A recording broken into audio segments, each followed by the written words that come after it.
Vanakkam once again, and welcome to another episode of Ready Steady Comedy, where you can forget about your day-to-day worries and for 10 minutes you can float lightly on a wave of mildly amusing nonsense. Thanks for being here. The other day, a youngster from US called me. He's the son of an old friend of mine, and he said to me on the phone, "Uncle, your Tamil is absolutely terrible." I said, "Why, da? After so many years, you've suddenly found my Tamil is terrible?" He said, "No, face to face it seems all right, but on the video it sounds really bad. I think you should talk only in English." I was very, very firm about it. Americans are known for being direct and forthright, and that's fine. But when our Indian kids go to the US, many of them become worse than the worse than the Americans. So he said, your Tamil is really bad, uncle. But the problem is, many people have told me pretty much the same thing about my English as well. They don't say it very directly, but they say, "Where did you grow up? What kind of school did you go to? Because your English is a little different." So the thing is, if I leave out Tamil and I leave out English, then I'll have to talk in Kannada or Hindi. I can manage reasonably well with both of them, but I'm sure there'll be enough number of people who will have issues with my Hindi and Kannada as well. So I think I'll stick to English and Tamil for the time being. So please bear with me. When I started this comedy thing, I told my wife about it, and she said, "What, something on YouTube?" I said, "Yeah, maybe YouTube, Facebook, I don't know. Let's see how it works out." But she said, "But no politics, okay?" I said, No, nothing about politics. This is supposed to be comedy." She said, "Comedy, you?" I said, "Yeah, well, why not? I mean, shouldn't I, am I not capable of comedy?" She said, "Well, I mean, you don't even talk properly, 10 minutes to me at home. How are you going to talk to a whole lot of strangers?" I said, "Well, that'll be different because I'll be in front of the camera and they won't be talking. So the onus will be on me. I'll have to do all the talking. So I guess it'll come naturally." So she took offense to that in a sense and said, "Oh, I see. So you're saying you don't talk at home because I do all the talking, is it?" No, I didn't say that. All I'm saying is I'll be in front of the camera and I've undertaken this, so I'll have to talk. But she wasn't convinced. She said, "Okay, fine. I'll stop talking then. All right, and my mouth is zipped. Come on, do comedy." I said, "Look, comedy doesn't work like this. You can't do comedy under gunpoint. It has to come, it'll come, if the atmosphere is right and if no one else is talking and you're expected to talk, and if you're in the mood, that's when comedy comes out." So she wasn't very happy about it, but I started off, and I'm continuing for the time being. Now, in every family, there is one member of the family who's possibly very important, right? The whole unit revolves around him or her. Could be the mother, the father, one of the children, sometimes as they get older, or even when they are very young. Sometimes infants, make the whole family revolve around them. So, in my family, I think I'm extremely important. Honestly, I'll tell you why. I'm not just bragging. I have very good reasons to believe this. I'll give you 3 reasons. Okay. Reason number 1 is that in my house, I've always been the only person pretty much who answers the doorbell. It's a natural thing for me. Impulsively, the moment I hear the doorbell, I tend to get up and move towards the door. But it's not that way with anyone else. I'm talking about a few years back, okay, so when all of us were together at home. My son would possibly never even hear the doorbell because he always had a on most of the time. So even if he didn't, it was not even a distraction. It probably wouldn't even register. He was in his own world. My wife, well, she was always doing something. Either she was, cooking or on the phone or, answering some messages or doing shavasana. Uh, Once she told me, you answer the door, I'm doing shavasana. And somehow people always find what I'm doing, even if it's office work on the phone, right? Even if it's office work, they say, oh, can you answer the phone, please? So for me, like I said, it's a natural thing I tend to. But just think, why is this so important? What if nobody answered the door? What if I wasn't around?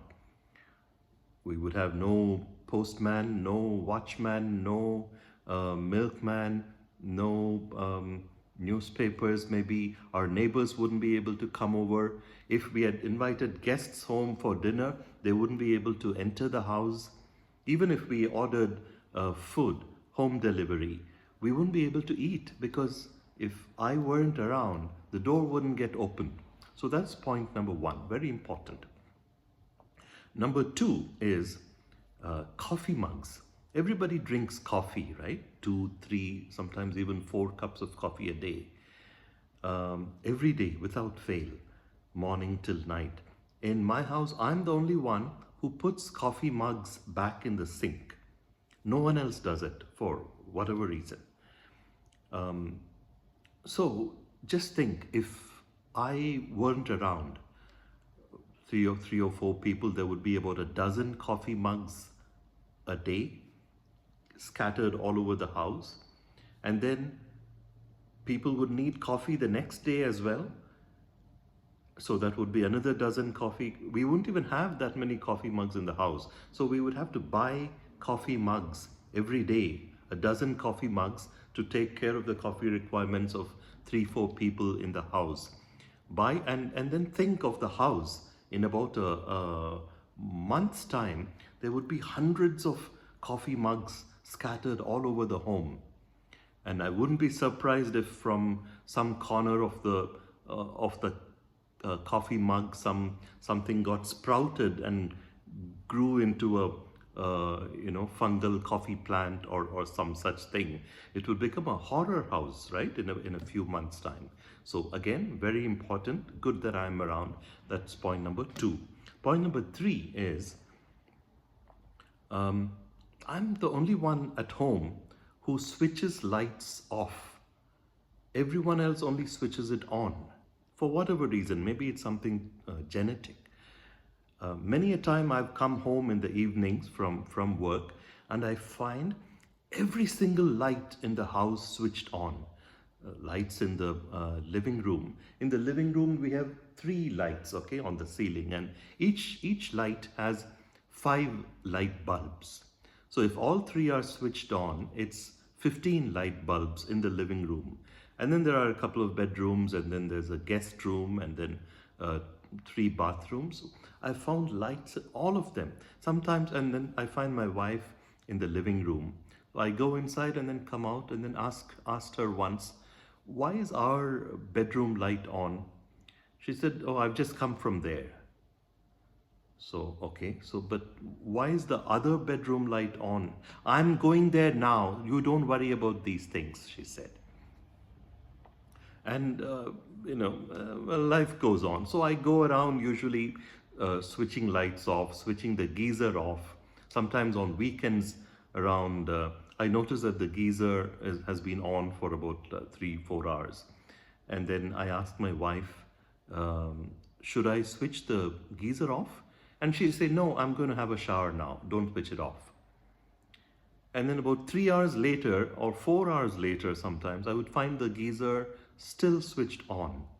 So I would again go to her and ask the geyser. She said, okay, I'm not going to have a shower now. I'll have it at night. You can switch it off. So after 8 hours, the geyser will get switched off. But don't get me wrong. This is not to say that, my son or my wife don't care for the environment. They do very much.